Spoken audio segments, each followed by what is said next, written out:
evening, ladies and gentlemen, and welcome to North Shore Live Cooper's Corner. We're live this evening, and I hope that everything is being held down by whatever you need, weights, because the wind outside is unbelievable.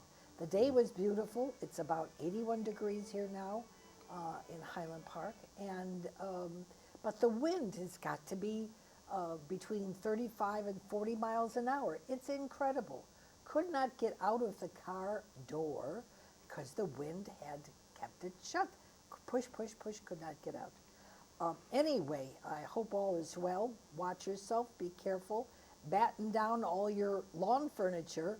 It's beautiful, it's wonderful when the air and the wind is calm, but boy, it is really treacherous out there. Weather stations note that Texas, Oklahoma, and going through Iowa and Wisconsin is Tornado Alley, and there was a terrible disaster up in Wisconsin of a trailer park. Horrific. Please watch yourself, be careful, and all I can say is that it's such a change in weather. It will stabilize itself at some point soon. Also, the pollen count, tree pollen, very high. Please be watchful of yourself, and if you need to be in air conditioning, do so, because the pollen is itchy and scratchy and tearful for your eyes. Throat is dry. Take lozenges if you need to. The air conditioning does filter it. Being outside is lovely in this time of year, but this time of year also brings climate difficulties that we're not prepared for until later in the season. Anyway, I hope you had a wonderful day. It's lovely. It's going to storm and rain, and so please be watchful of that as well. Turn over all your empty pots that you have on your deck or patio so it does not gather water and gather mosquitoes. So you have to think ahead.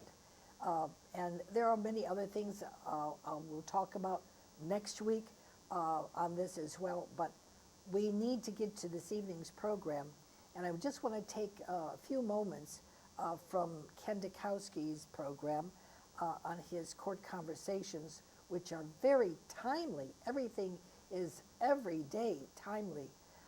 And we want to talk about or give you some information on Airbnbs. If you're not aware of what they are, this is well, as a resident, I'm not happy about that. And I believe that there are other residents here in Highland Park, perhaps Deerfield, Lake Forest, Northbrook, all over on the North Shore, that are really not happy when a home is vacated and is unable to sell. That's right, unable to sell because of some difficulty, either roofing or water leakage or water seepage in the basement, whatever it may be. People, owners of these homes, rent them out, and it is either on a nightly basis or weekly basis or whatever, but the prices are quite high. And in some areas that I'm very familiar with, the rate is $650 a night. It must be 2 nights that you give payment for. And you can have as many as 15 people or 20 people come. And for them, it is a profit windfall. And for the residents that live next door or near these Airbnbs, it's a tragedy because you have a residential area with homes, and now you've got a hotel, motel, whatever you want to call it. And if you are unaware, our village is really against it.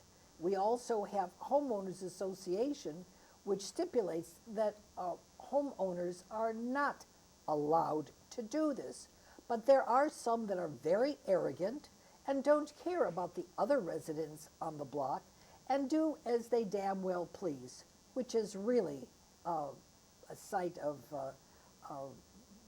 terrible feelings and hostilities towards the other residents. We live in a residential area, not commercial hotel. And if you have an opinion on this, please contact me, either here at the studio, leave word, or here on my email. But please do let me know what your thought is on this. This is an encroachment on privacy. This is an encroachment on residential treatment as you live in this area or anywhere. And the arrogance of those who rent out their houses that are unable to sell and are still making profit without the care of or having anything to do with the neighbors that live in the area. It's called Airbnb, and a week ago last Monday, Lake Bluff had a hearing on this, and there was standing room only. It was an hour before their city council meeting. Standing room only, and the people were dead against it, and rightfully so. These Airbnbs, you bring in transients from all over, you have no idea who they are, drug addicts, whatever, and you don't know what they're going to be doing in that house. Your safety is at hand, and the neighborhood's safety is at hand. Why be an afterthought when you can be proactive instead of reactive? We don't want them here in Highland Park. And please, let's hear your voice. We'll have you on the program. Absolutely, we'll have you on the program. And unless Highland Park wants to be front page in the Chicago Tribune or wherever, this is not advantageous for what Highland Park is known for. We don't want a hotel here. We're not the Ritz-Carlton, or we're not the Marriott or the Hyatt or anything else you can think of. We are residents of a residential area, and commercial properties do not belong in a residential area. So if you've got any questions on this, or you have been assaulted by any of these Airbnbs, please contact me, call me here at the studio, or contact me on my email right there. Okay, so much for that. And now we're going to get back to Ken Dukowski and pick up where we left off last week, which was unbelievable. You were right on the money, Ken, right on the money with, I mean, it was May 4th, May 5th, with what was going down with these judges that were buying their way into the judgeship, and then, of course, the one who was only a judge for 142 days. Yeah, he was the guy. He was the starting point on this Judge Cook, and Judge Cook confirmed some of the things that was in the Cass article, and also in an article which is now being aired on Probate Sharks, called "Buying a Judgeship" by Sherman Skolnick. Mr. Skolnick was a gadfly of the last century. I know. And he had some very interesting things to say. And I think the article was written sometime after the Greylord situation. Operation Greylord was the scandal of the century as far as Cook County was concerned. We have been contributing to the population of the federal penitentiaries in spades. Oh, We, it's at one incredible. point in time, had 2 governors in jail and the possibility of a third. Yep. And we still have at least 1 governor in jail. Well, Gaylord, I was told at one point in time that they could have indicted almost every judge in the county on Gaylord, but they did indict 93 people. Wow.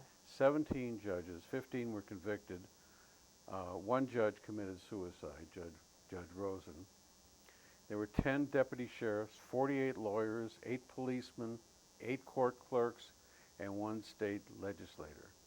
All were indicted in Gaylord. Wow. And my involvement with it is I appeared before like many of the judges who were indicted, and there's one funny, it's not funny story, but it's pretty close to being funny. I received a case, a chancery case, and it was signed to Reginald Holzer. Reginald Holzer was one of the Judge Holzer. chancery judges in the Circuit Court of Cook County. He was elected on a slate of reformed judges. There were 8 or 9 reformed judges, Judge Green, Judge Holzer, and a bunch of others who were put in there as reform right after the Illinois Constitution, the new Illinois Constitution was put in. And that was a demonstration by the political establishment here that Illinois was going to have, Cook County was going to have an honest judiciary. So anyway, I got this case. It was assigned to Judge Holzer. And I come to my office, and there's Mrs. Holzer waiting in my reception area. Oh, you were assigned as his attorney. I was assigned to as an attorney. Oh, my I goodness. represented the plaintiff in an injunction suit. Okay. And Mrs. Holzer came in and she told me that I needed life insurance. And I told her, no, I didn't need life insurance. And if I was going to buy life insurance, Is that a threat? I felt it would be improper to buy it because I was before her husband on at least 1 case. And she insisted that I need at least $500,000 of insurance. And so I invited her to leave. Next morning I went to court, and I couldn't get anything. The judge ruled against me, and I filed an appeal to the appellate court. An hour later I got a call from my opponent, who happened to be the city of Chicago, saying that they would file a certificate of error and agree to an injunction. That's how good a case I had, and she wanted me to buy Life insurance. life insurance. And of course he was indicted, he went to jail, and he got an 18-year sentence. He died in jail. Now, one of the things that After they, after they go through the court proceedings and they're in jail, and if they pass away in jail, he was an older guy. he wasn't that old. He wasn't in his 40s or No, he his wasn't 50s. in his 40s. He was at least in his 50s, early 60s, and he was president of his religious organization, and very highly respected. But he had a wife who would go out and sell life insurance to lawyers that Was. practiced before him. When they are sentenced to jail, is it jail or prison? What's the? It's the same thing. Okay. They got bars, and They you got can't bars. move You around. can't. Okay. So if they pass away in that, establishment, is their name cleared after No. that? The name is never cleared. No, what you're thinking of is some football player was found guilty, and he filed an appeal. I think he was with the New York Patriots, and they dismissed after he died, they dismissed the appeal, and then they dismissed the conviction because he didn't have his right of appeal. But So it's not the same thing. it's not the same thing. You die in jail, you die And that stays with him, that's all. it stays with him, but it doesn't. I mean, it's not it doing doesn't anything, amount- he's not, okay. It doesn't amount But to the anything. the family name, it still holds to them that Right. he died in prison. Now, this Judge Cook situation is kind of interesting. It was in the Chicago Sun-Times, and it's still on their website. It was on May 5th, 2017. And Judge Cook was 142 days into his judgeship, and he quit to go back. Now, let me just ask a question. Was he elected or was he appointed? He was elected, Okay. and the article points out some interesting things. Here's a picture of Judge Cook. He's a young man. He's a young man, and the judgeship paid $194,000 a year. And the article makes it look like Judge Cook had a hissy fit, saying that Judge Evans assigned him a traffic court and he wouldn't go. Well, it's far from accurate. In many instances, judges are asked to do things that are not proper, and they're held over them. That's certainly a possibility that was part of the initiation. The Circuit Court of Cook County is very well aware of the Americans with Disabilities Act. Judge Cook had a dyslexia problem, so he comes under ADA, and they have to make a reasonable accommodation. Okay. So they could have made a reasonable accommodation. They could have put him in misdemeanor court, same thing as traffic court. But they chose not to. The big difference between the two courts is one, you have a type complaint, and the other, the traffic tickets are written by policemen who are picked because their handwriting is illegible. Oh. That's not quite accurate, but the interesting thing was, in the article, they disclosed the fact that Judge Cook had poured $660,000 into his campaign. He gave $67,000 to other politicians, including Democratic Party leaders who oversaw his slating as a judge. And checks went to 4 Democratic ward organizations in the subcircuit: House Speaker Madigan, Alderman Burke. That was $67,000 between the two of them. And he paid $40,000 to a company owned by State Representative Louis Arroyo. The scuttlebutt that Mr. Cass wrote in his column was $50,000 in cash in a gym bag.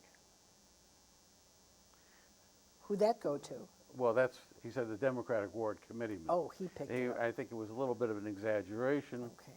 And since Cass wrote the article, Yeah. it's gone up, and now it's over $100,000, which is what I had been told the cost of becoming a judge was $100,000, and now it's confirmed. It's a usual payment, $100,000. $100,000 to become a circuit court judge, and that's very, very important, because right now we're very, very concerned about corruption. Corruption is eating our government. No matter where you turn, there's some politician or some bureaucrat with his hand out who wants something. And the judiciary is particularly vulnerable, especially when you have a Supreme Court and an ARDC that has unanimously and consistently breached its public trust. The Landry Amu case is about as clear a case of Jim Crow as you can get. Oh, yeah, Mr. And the Amu. lie, under oath, Yeah, with intention, with a wrongful intention, committed by the administrator of the ARDC is beyond contemptuous. And you know it's a lie because Amu made the very same allegations that Crane Chicago Business made. You have two organizations saying that Judge Egan had a terrible conflict of interest as she's on the board of directors of the defendant in her courtroom, and her brother is an attorney for that organization. and he practices in front of her yet. Oh, yeah, He, no conflict of interest. No. And then this administrator, Larkin, says that Amu is lying. not. Now, who is lying? Who would you believe? Now, this brings us to the Skolnick article, which is also quite timely. Skolnick, as a gadfly in the 90s, pointed out that the judgeships are for sale. And he says, how do you know? Well, he says one tip-off is a judge or the panel of judges issues a ruling containing judicial perjuries. That is, lies they assert based upon supposed facts not in the record. If you look at the Amu case as an example, Judge Egan never denied it. There's no evidence whatsoever that the Crane Chicago Business and Amu statements are wrong. But you have the perjury that clearly occurs by the administrator breaching his trust. And, Mr. Amu was on the program I know. here. And what a wonderful, wonderful gentleman he is.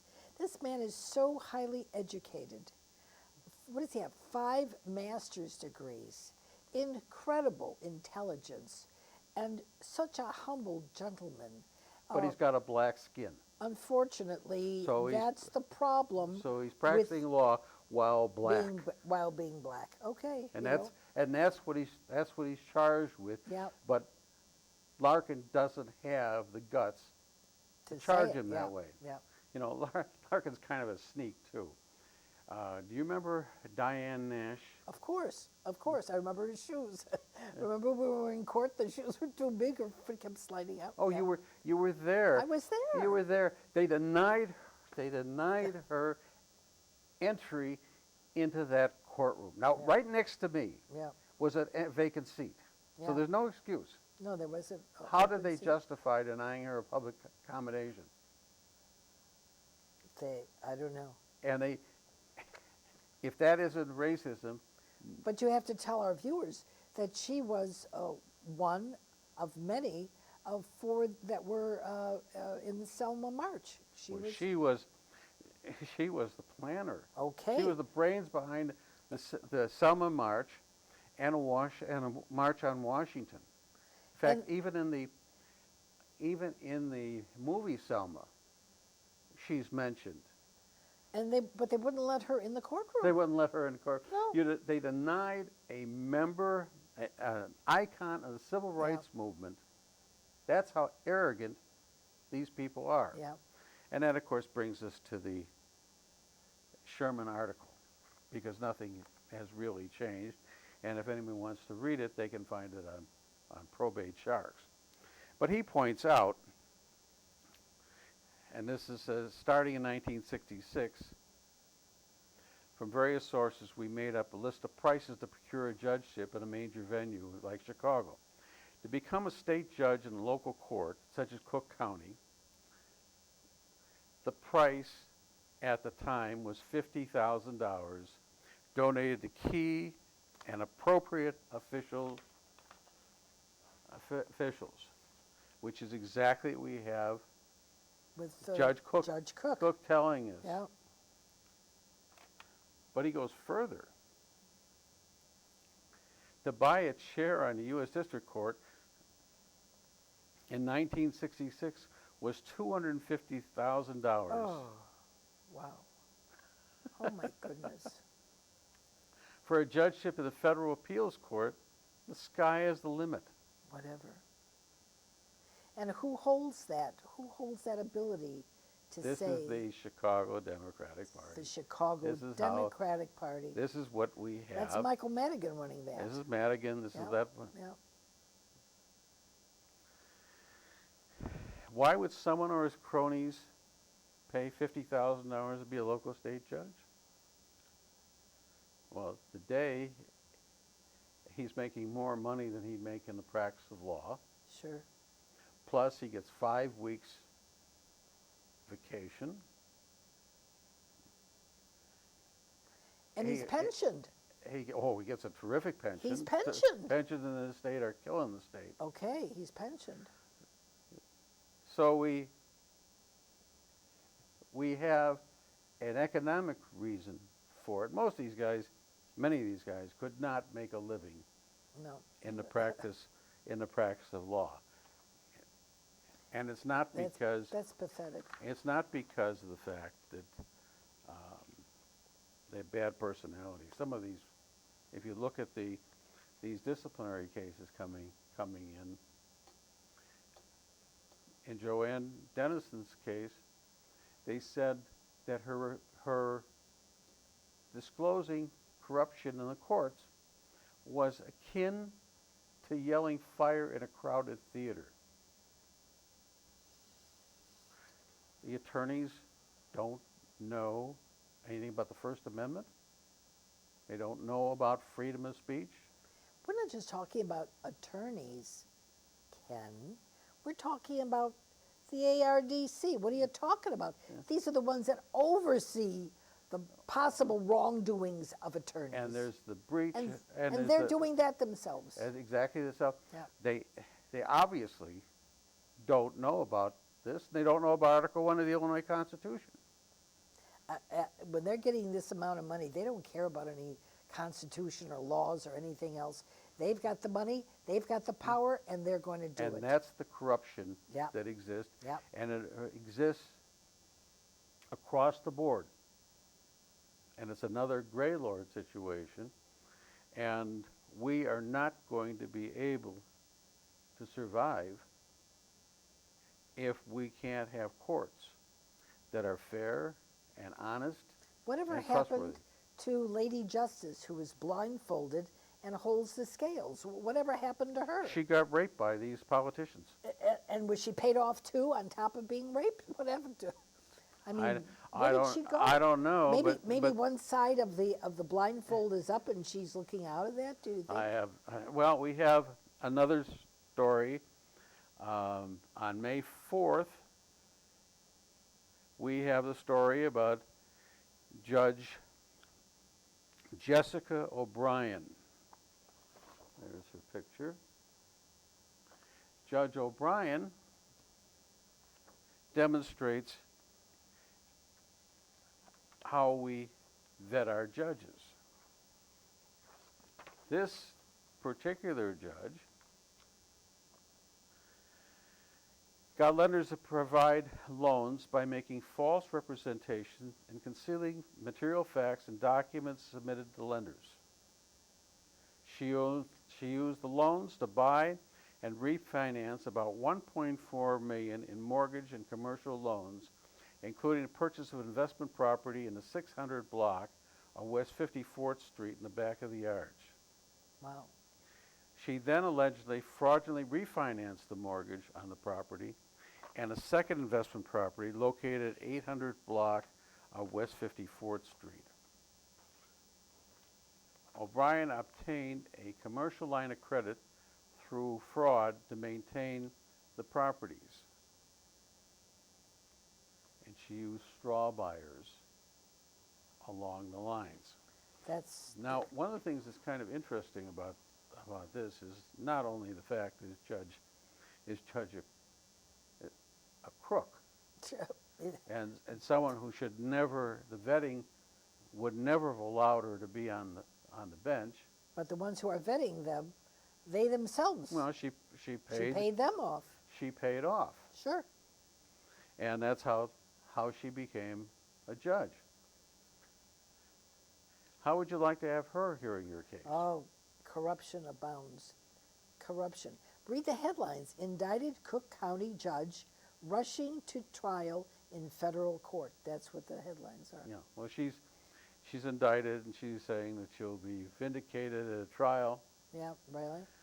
The government wins 95, 96, 97% of their cases. If you're the betting type, If you're, you go to Las Vegas and place a bet on the government, no matter what the odds, they're going to win. They're going to win will win their this. case. So Without then any- what happens to her? This is okay. Now she's brought up and all this. What happens to her? Does she do time? Oh yeah, she'll do time. Is her credentials removed from her? She's no longer able to practice law? I mean, She should lose her license. but if she comes up before, she'll come up before the ARDC. They're not really indicated. We had an attorney by the name of Seth Gilman. Seth Gilman was involved in the hospice frauds. He had stolen several $100 million, and they also have a nursing home. And the ARDC was not the least bit interested in Gilman.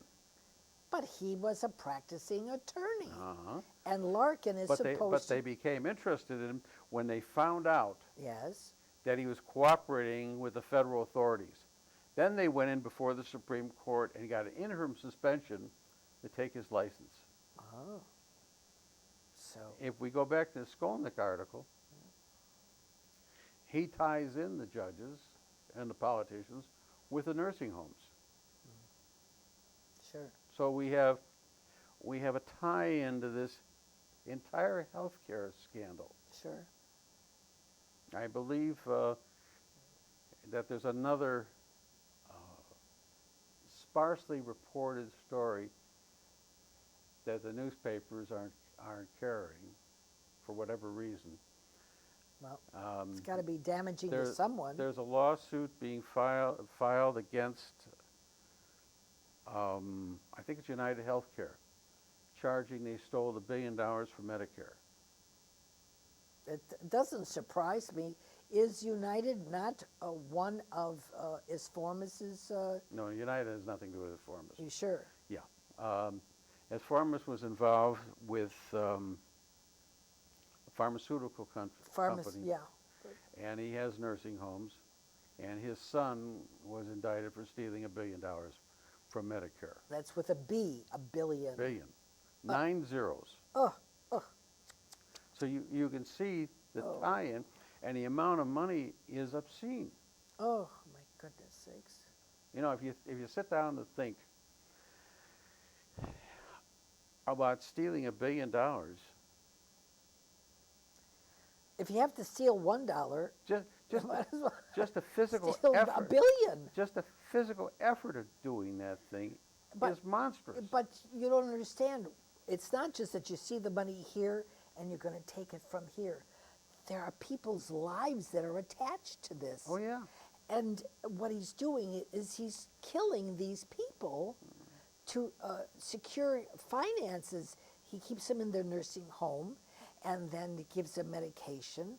And everything is adding up money, money, money, money, money. The company and is called Omnicare, and was sold for $12.4 billion to CVS Pharmacy.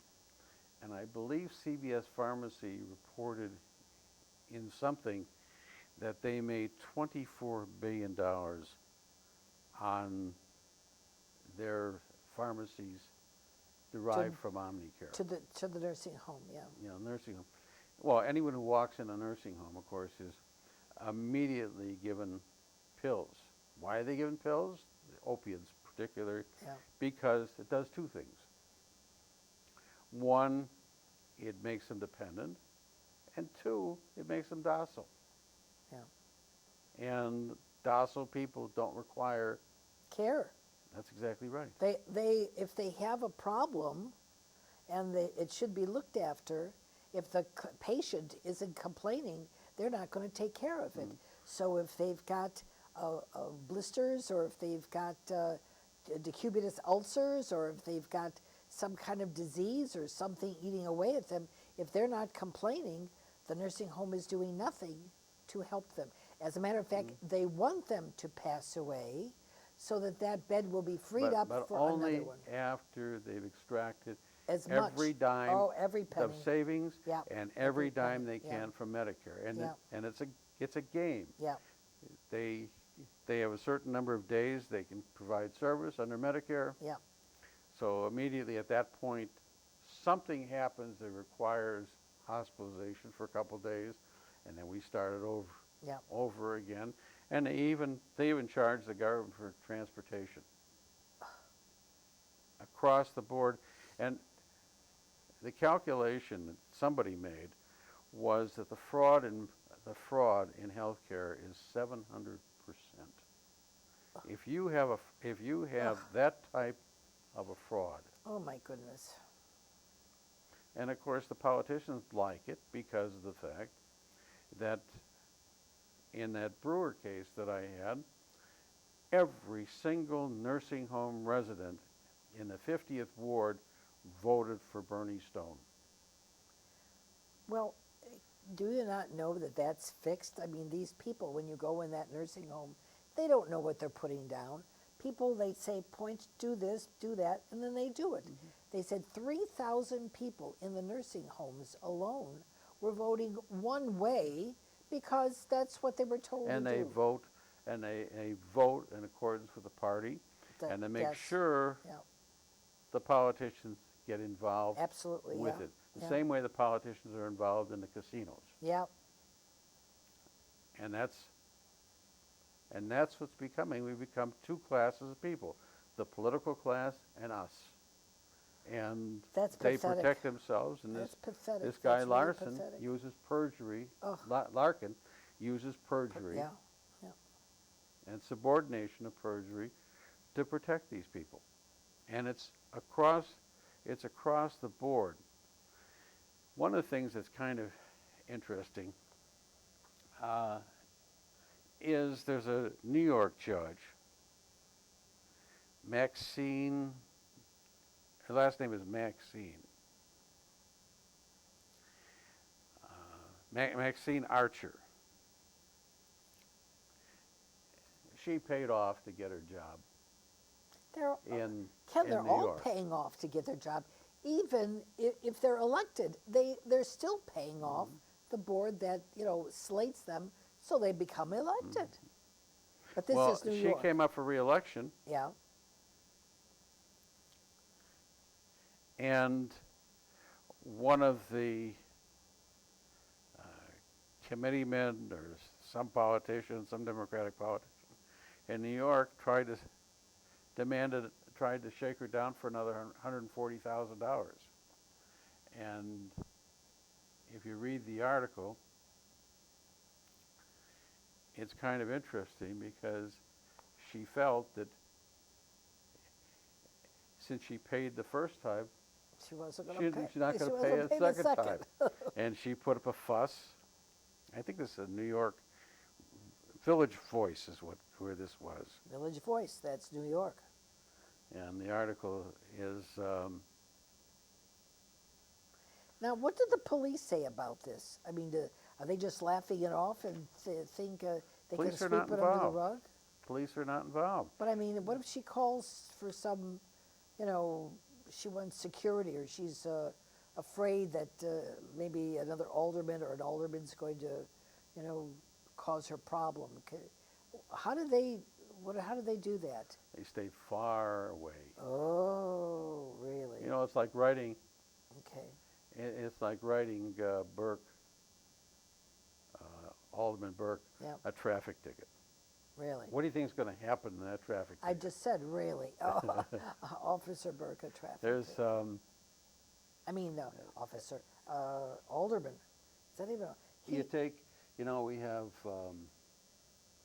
we got a little fuzz on the news. J.B. Pritzker is running for Governor. governor, Yep. and he's got some wonderful ads. They really are well done. Oh well, if you've got the money, you can put it in there. Oh yes, Yes, sir. but apparently he has some enemies, Tell me, and he's got some enemies in the press. in the Democratic Party also, he's running as a Democrat because he is one. Mm-hmm. But he's got. So he has a mansion. He's got a mansion, and next door to his mansion is another one. So he bought it. Now, there's not a single politician in Chicago, and a lot of ordinary people, myself included, who isn't thrilled by the tax bill. Thrilled? You say the word thrilled? So what we all do is we hire a tax attorney, Okay. and that tax attorney has connections and goes before Mr. Berrios at the Board of Assessors, and you get a reduction in your assessment. If you don't do it and pay, everybody else in the neighborhood has a $10,000 bill, and yours is 15. Or yours is 20 and theirs is 15. Because it's part of the system. It's a game. Yeah, it's a game. It's a game. It's corrupt. Oh, absolutely. That's the name of the game. It should be called corruption. You and I should devise the game, and we'll call it corruption. And Well, it is. like So- Monopoly, so except like- it's corruption. Like me or you, Mr. J.B. Pritzker Pritzker. went to his tax attorney, Don't tell me, really. and they reduced the taxes on the mansion that he bought. He claimed it was uninhabitable. Well, obviously it's uninhabitable. Otherwise, he'd be living there. It probably... He'd rent it out to an Airbnb, right? Well, it could be an Airbnb. He's not couldn't renting sell it to an Airbnb just because rent it's it. uninhabitable. He won't let Okay. anyone in the place to take a look at it. Yeah. Oh, So he's being taxed as a vacant lot. but there's a building there. Yeah, of course there's a building. But the building's uninhabitable, and if you take the value of the lot, subtract the cost of tearing it down, you have the actual value that Mr. Berrios or yeah. the Oh. taxing people have Yeah. decided on, and that's the tax he's paid. So his enemies in the media seized upon it and complained, I think it was Sunday's News, that he owes thousands of dollars, hundreds of thousands of dollars in taxes because of his situation. But he's unbelievably wealthy. Pritzker, my goodness sakes. Yeah. Yeah. Now, my question is, who's his attorney? Is it Mr. Burke or Mr. Madigan? Oh, no. Because Mr. Burke and Madigan do that type of work. Oh, my. Well, Or someone like him. yeah. And that's part and parcel of what we're facing. And we're facing a situation where I'm surprised to find the article on Judge O'Brien or Judge Cook.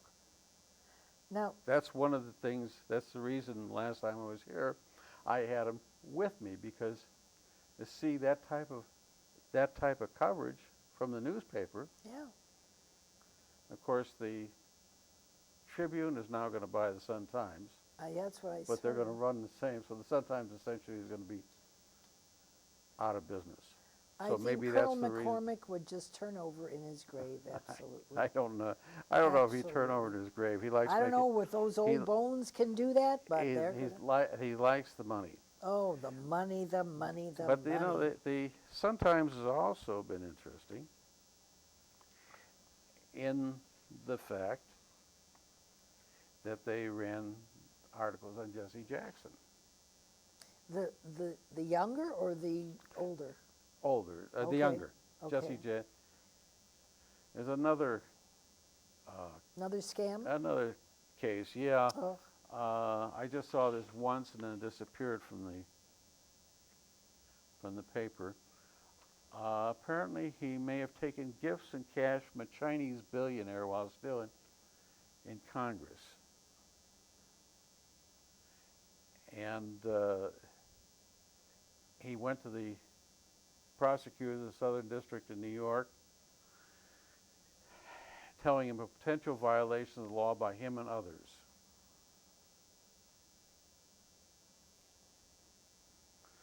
So he's still someone at it. is, He's still at it. he's still at it. He was in prison, served time, and he's out, and he's doing it again. I guess who the, What you know? It ge- What the people don't? Those that serve, they time in prison, they don't get the message that you're being taken out of society because you did something that was unlawful, and then when you go back into society, you could do it again.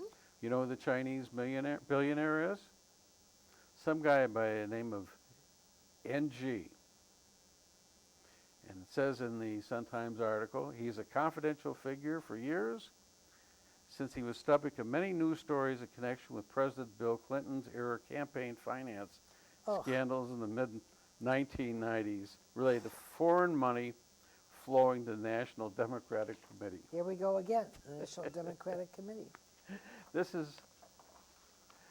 is where we are. And Not a safe place. Not for John Q. Public. now we have laws Oh, I'm happy that there are laws, but that protect. yeah, but no one's public. following. No one's following them. That's true. Oh well, so what's the idea of the law? We need to have a knight in shining armor to stand up, either in Congress or the Senate or whatever politician is not being bribed or being, taking money or whatever, and stand for the people. Whatever happened about standing for the people? Did Abraham Lincoln ever take a bribe? Does anybody Well, know? I don't know, but I know in the convention, he was the attorney for the Illinois Central Railroad, and he managed to adjust the schedules or adjust the tickets, so his opponents Wouldn't make the delegates train- couldn't get there. Wouldn't make the train in time. So- Okay. Well, So I'm not so sure that Abraham I Lincoln didn't say he was. wasn't a time master, but But we Oh. have, we've gotten to the point now. It has it's very serious. gotten out of hand. And if you take the situation where a judge buys his position and pays $100,000 for it or $150,000 for it, he's going to want to get it back. And This is very sad. This is very sad. and that means you got a judge who's out there fishing for dollars when he should be dispensing justice. It should be called The Price is Right. You come into the courtroom, and if the dollar signs go up, cha-ching, cha-ching, in front of the judge or above his head, then whatever the price is right, then you get your court case heard or whatever. Or this is not the way we should do things.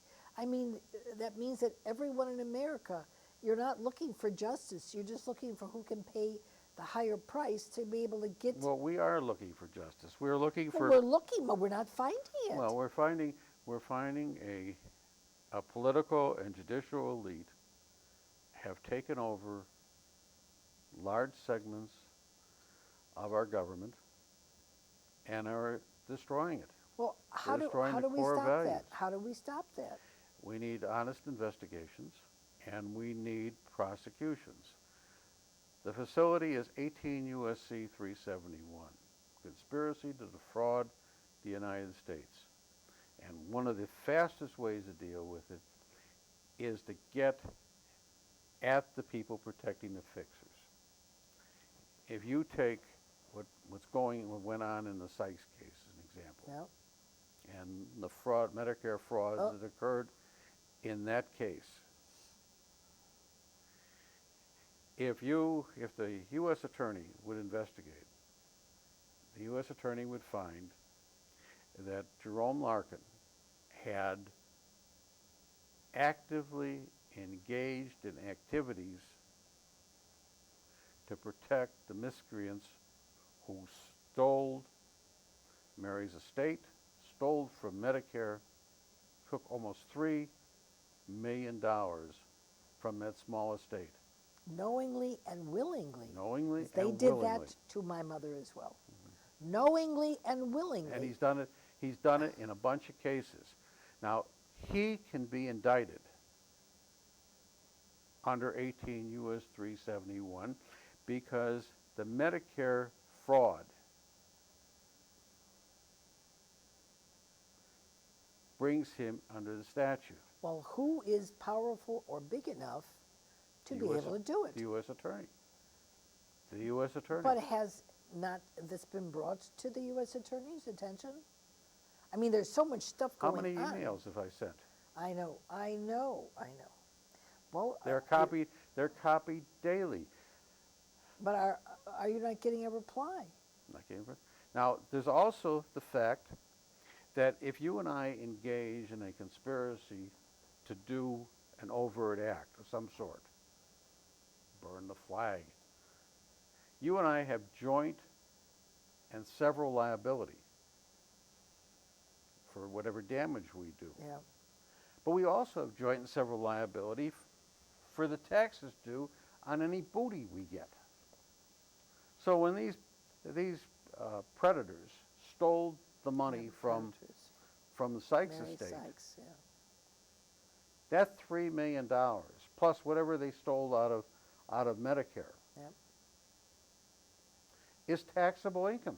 But if you call their attention, if you call the attention to what's going on, to somebody who has the power and authority to put a stop to that, why isn't it stopped? Because they don't have the guts to do it or being paid off themselves. Okay. I've been okay. sending copies of this thing. The president maintains all presidents do, a site where you can send in notes. Okay. So I put that on these letters, and particular the taxes, Okay.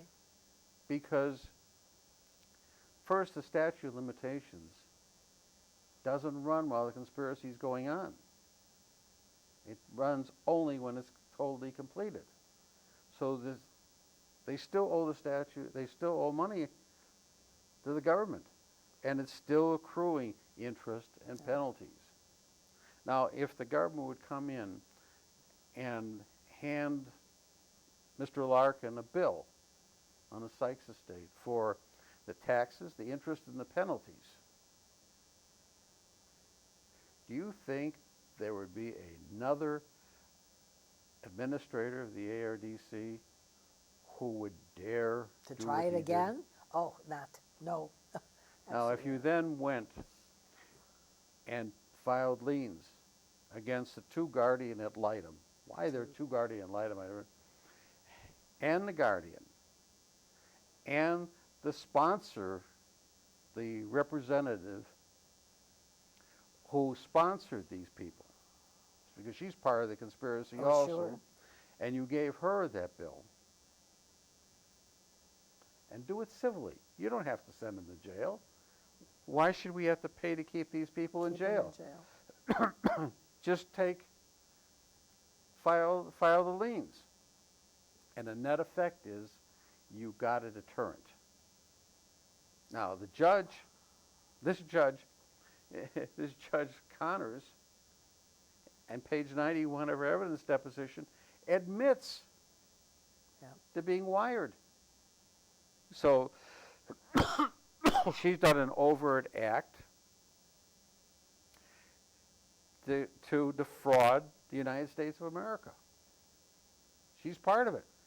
She's liable too. This is in open court.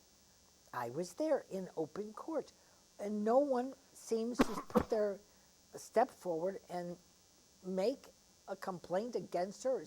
She admitted. I make complaints. I know, but I she- said they- every day I send I know, a but they're letter. not paying attention, Ken. They're not paying attention. Who is it could be bigger and stronger? You need to have muscle. Not just a regular good guy attorney, But we do have an edge. which is The Republicans want to replace Obamacare. They are not going to be able to do it successfully unless they go after the fraud. okay. Let them go after the fraud. Going after the fraud means collecting the taxes from, These people From are, all are the these people. ones. Yeah. and they can do it, and they can do it tomorrow If, if they want to. but, If the Republicans are serious about wanting health care yeah. and want health care that is actually practical, they will go after these criminals Yeah, they're criminals. Yeah, they are. and collect the taxes that are due. And it's big time stuff. Big And time. they don't have to prosecute them criminally. There doesn't have to be a lot of press involved get because the the press money. isn't interested anyway. Yeah, get the money, that's it. They got their position because of the money, just remove the money, that's all. Just And remove the money. it's simple. It's a simple solution. It doesn't require anything. Oh, uh-oh, hearing music. Very quick this hour. We got really involved. I want to thank you for coming. Thank you so much. My It's such a pleasure. windy and beautiful weather. I mean, temperature-wise. But thank you for coming. If you're coming from the west, it's great Yeah. bike riding weather. Listen, I want to thank our guest this evening, Ken Dukowski, for coming on the program, and we'll have him back in the near future, give us more information. But thank you for allowing us in your home or your place of business, and just would like to let you know that if you are having a problem with any Airbnb, and you're in Highland Park or anywhere around, please let us know, and we'd be happy to have you on the program for you to air your opinion. We feel it's wrong to put in a hotel in a residential area. Do not do that. Highland Park is residents. We don't want our neighborhood destroyed, and we don't want people we don't know to invade our privacy and our sanctity of our beautiful community. Thank you for watching. See you next week on North Shore Live, Cooper's Corner. Please watch us on YouTube. I invite you to do so. And thank you for watching. Have a pleasant evening.